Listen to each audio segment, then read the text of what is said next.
आज हम लोग HPV वैक्सीन के बारे में बात कर रहे हैं, ह्यूमन पेपिलोमा वायरस।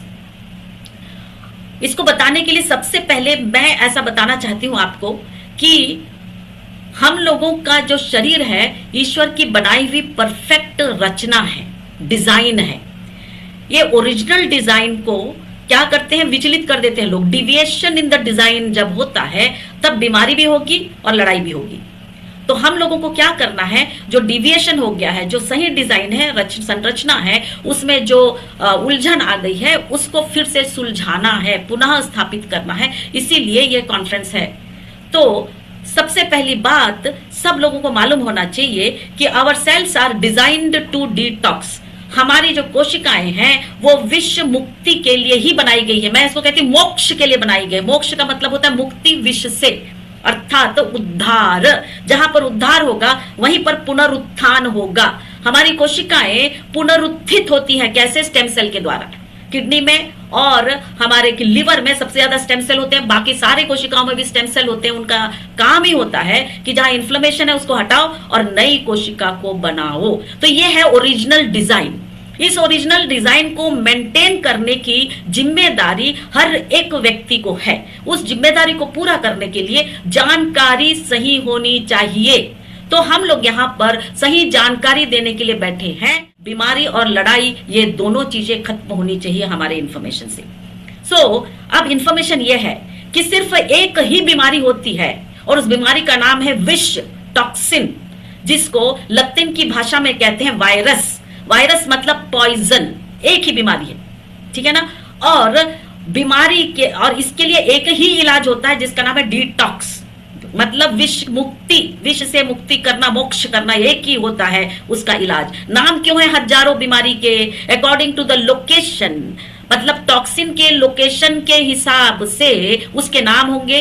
यह टॉक्सिन यदि आपके कोशिकाओं के अंदर, सेल्स के अंदर जाके बैठ के उसके कैरेक्टर को बदल दे तो कैंसर हो जाएगा। कैंसर भी कोई भी भाग में होता है, ठीक है ना। तो बीमारी के हजारों नाम है, अभी मैंने एक्सप्लेन कर दिया। अब हम आते हैं कि इस विष को या टॉक्सिन को 3 भाग में कैटेगराइज कर सकते हैं। एक होता है मॉलिक्यूलर टॉक्सिन, मतलब वो प्रोटीन के अंश होते हैं, लिविंग बीइंग नहीं होते। वो जब हमारी कोशिकाओं में जाते हैं वो प्रॉब्लम पैदा करते हैं। दूसरा होता है रोग के अणु, अर्थात कहते हैं पैथोजेनिक टॉक्सिन, जो पैथोजेंस होते हैं, जिसको हम कहते हैं यूनिसेलुलर लिविंग बीइंग्स के रूप में होते हैं, जो हमारे सेल के अंदर प्रवेश कर सकते हैं और बीमारी पैदा कर सकते हैं। और तीसरा होता है पैरासिटिक टॉक्सिन। पैरासिटिक टॉक्सिन मतलब पर जीवाणु जो हमारी कोशिकाओं के अंदर जाते हैं, चाहे वो यूनिसेलुलर हो या मल्टीसेलुलर हो, बहुकोशिकीय हो, वो हमारी कोशिकाओं से हमारे न्यूट्रिएंट्स को खींच लेते हैं।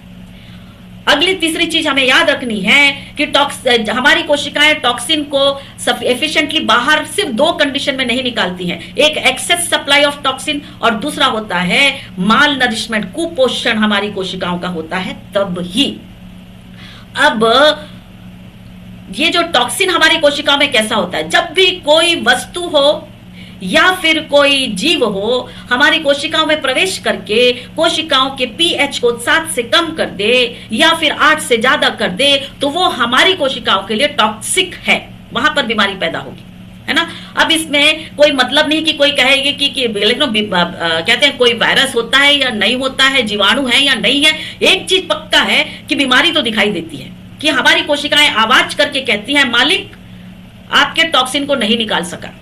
ये है हमारा सिचुएशन। तो इस पूरे संदर्भ में हम लोग और एक चीज देखना चाहते हैं कि हमारी कोशिकाओं में कहते हैं जो टॉक्सिन है, जो विष है, वो 7 माध्यम से पहुंचते हैं, 7। पुराने समय में जब टेक्नोलॉजीज नहीं थी इतनी ज्यादा, हम लोग लेकिन अलग अलग टाइप का गड़बड़ी नहीं करते थे, तब 4 प्रकार से घुसती थी। वो थी भोजन, हवा, पानी और विचार। अब हमने ऐड कर दिया है रेडिएशन और लंबी बीमारी के नाम से एक्सेस मेडिकेशन और वैक्सीनेशन। ये टॉक्सिन्स हैं जो एक्सेस मात्रा में हमारे शरीर में जा सकती हैं। तो भोजन, हवा, पानी, विचार तो हमारा बॉडी मैनेज कर लेता था, लेकिन अब रेडिएशन भी डाल दिया। आज हम एक दूसरे से बात कर रहे हैं, रेडिएशन के सिवाय कर नहीं सकते हैं। तो क्या करने का है इसका इलाज? अपने अपने मोबाइल में आसपास में गोबर होता है ना, कहते हैं अपना देशी गाय का गोबर लगा दो और रेडिएशन मीटर लगा के देखो कि वहां पर उस पे ग्रीन लाइट आता है कि रेड लाइट आता है। वो रेडिएशन मैनेज कर दो। एक्सेस मेडिकेशन कम करने के लिए डिटॉक्स करो, सारे एक्सेस मेडिकेशन निकाल दो, और फिर वैक्सीनेशन तो आराम से कम कर सकते हैं। यहां पर हमें एक्सेस टॉक्सिन को खत्म करने की पूरी जब तैयारी हो रही है, तब हमारे पूरा सिस्टम एक्सेस टॉक्सिन घुसाने की तैयारी कर रहा है, और उसमें से है एचपीवी भी एक एडिशन। वैक्सीन के नाम से गलत फहमियां फैलाना, जबकि हमारे शरीर के अंदर में वैक्सीन, नेचुरल वैक्सीन प्रोड्यूस होता है, उसका नाम है सेरोटोनिन। सेरोटोनिन हमारे गट लाइनिंग में 90% प्रोड्यूस होता है, और ये सारे वैक्सीन जाके गट लाइन को भी खराब कर देते हैं, और फिर हमसे कहा जाता है वाह वैक्सीन ले लो। मतलब वैक्सीन का जो प्रोपोगंडा है वो पूरी तरीके से झूठ पर खड़ा है।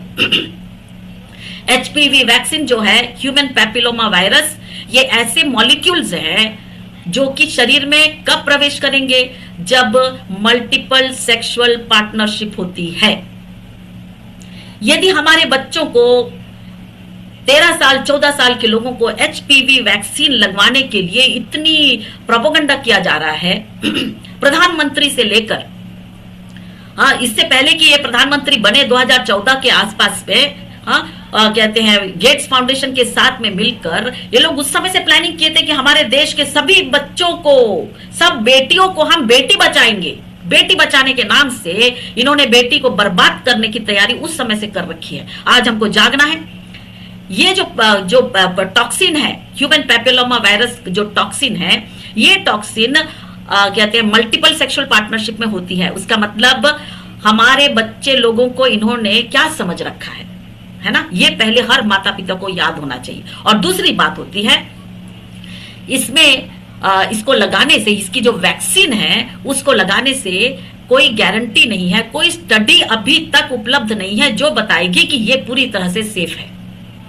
तो मेरे लिए एक बोलते ना डिटॉक्स एक्सपर्ट के रूप में मैं देखना चाहती हूं कि मेरे शरीर में यदि मेरा खुद का वैक्सीन, नेचुरल वैक्सीन निकलता है, तो क्यों ना मैं लोगों को उसके लिए एडुकेट करूं, देन किसी को कहूं कि तुम उसका कहते हैं जहर अंदर घुसा लो भाई, लेबोरेटरी में बना लो उसके जहर को और उसको अंदर घुसा लो। बिल्कुल भी अग्री नहीं कर सकती हूं as a responsible cellular detox expert. Thank you very much. आपको इस बारे में कोई भी प्रश्न पूछना है तो कृपया पूछिए। God bless you.